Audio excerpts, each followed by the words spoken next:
This will be series starting number 7 in trying to start this girl. I've taken off this breather hose, and I was recommended prior to doing the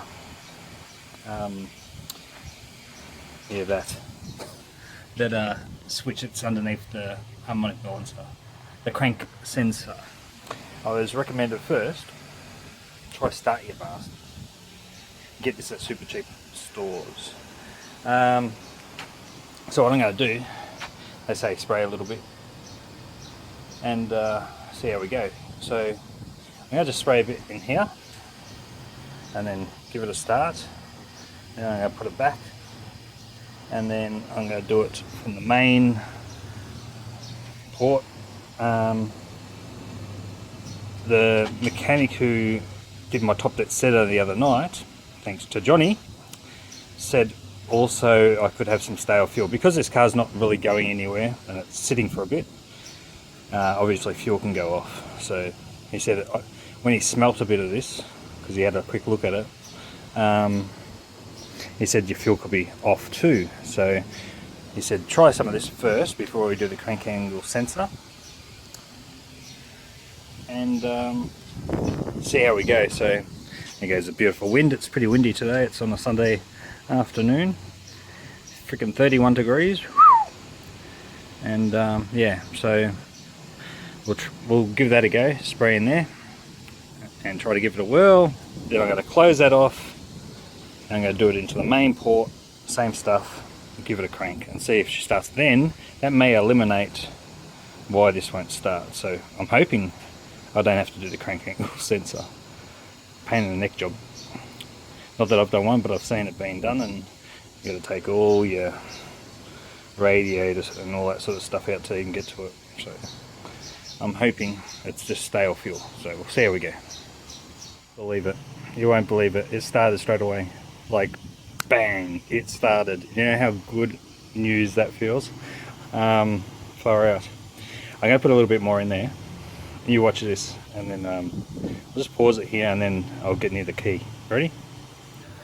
Okay, I'm unpausing. You ready?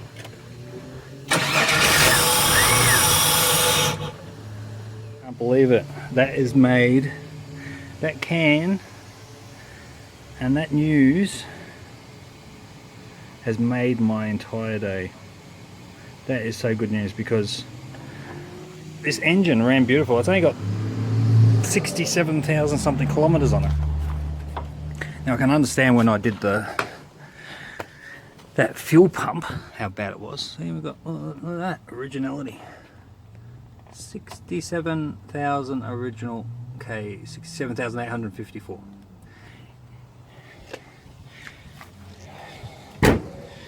She started. Bang, first hit, bang. And you know how good? I don't have to do the crank sensor now. What I got to do is drain all that petrol. So that pump that Richard sent me, I found one on eBay. I'll put a link in the description. I'm going to drain all that old stale fuel out and get rid of it. I might use it just for a can to spray, like for my fire pit, throw it on some wood, and it still has some kick in it, which will help start fuel. But obviously the high octane that's in fuel has gone a little bit stale, and it's not worth putting petrol straight into that, because sometimes if it has gone through its separation period, they call it separation from different parts of the fuel inside of it, yeah, that's no good. So I'm gonna order that pump on eBay, so then I can drain things as much as I want. So they'll always come in handy. I'll definitely put that pump in the link. It's only like 20 bucks. And yeah, just get some fuel line hose, and I'm gonna unpump, or should I say pump, all that old fuel out. That is really, really, really good news. Wow. And you see, it only lasted as long as that it got some of those vapors in. Started straight away. Wow. Wow. That's when you do a job or things on a car, and you might do other things that don't even need doing. Like my coils are probably alright. I'll probably put them out for sale anyway. Want them off for a few dollars, but wow. I mean, this engine's very good. I mean, look at even the water bottle, like most of the time they're all filthy and grotty. I mean, that's how the bottle is, and you can see still the fluid easily in it. I've seen on one YouTube video where someone painted the whole bottle black. I'd rather see, if your bottle's that bad, yeah, I can understand if you can't see any levels anyway. But yeah, it's nice to be able to see how much fluid you have in things. But wow, that is, I'm just over the moon. I just want to get started on it now, but now I've got to order the pump, and that little can has saved me a lot of work to test if it was fuel or not. Anyway, once I get that pump, I'll make a joining video to this one, and yeah, I'll be back once that starts pumping. Woohoo! Good news.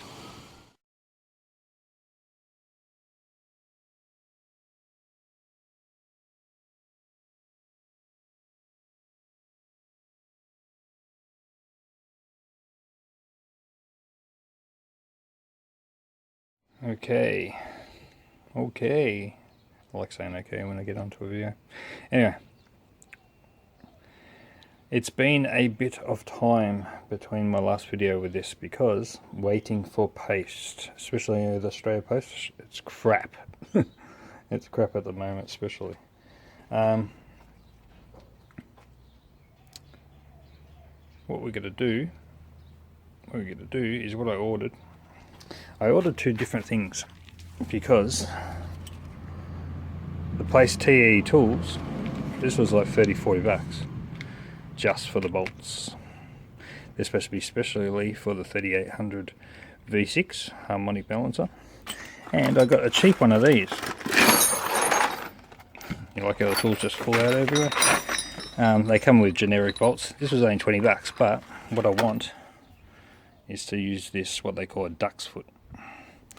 Alright, so I'm hoping this works together. So that goes through.